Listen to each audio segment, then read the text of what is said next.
Well, it's two things which really are defining on how the commodity markets would work in India. One is, of course, the FOMC meeting. So ahead of that, you have seen the commodity markets choppy. And the second factor, of course, continues to be the rupee, which is down nearly 1%. We have seen a low of 58.64 onto that one. So these two things is something that's keeping the volumes on the lower side in the Indian markets. But we have seen the gains continue. So even as in the international markets, you have seen gold prices just about holding that 1380 mark. It's nearly 0.5% on the higher side in the Indian markets. And we are back above 28,000 rupees here.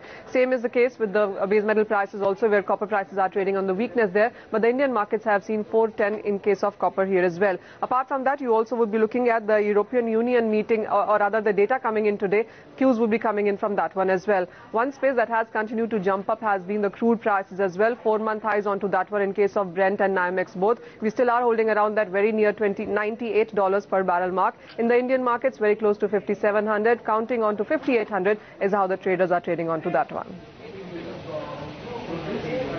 As far as gold is concerned, we are continuing to see weakness in international gold prices, with it currently trading around 1380, 1385 levels.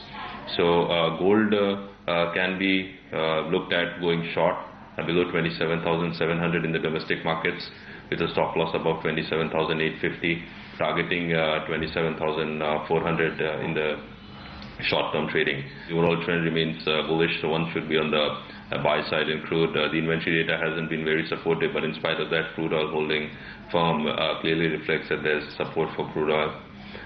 So crude oil can be a buy around 5640 levels, with a stop loss below 5600 levels, targeting 5715 or so in the immediate trading perspective. From a trading perspective, copper can be bought above 414 levels, with a stop loss below 410, targeting for 419.7420 levels.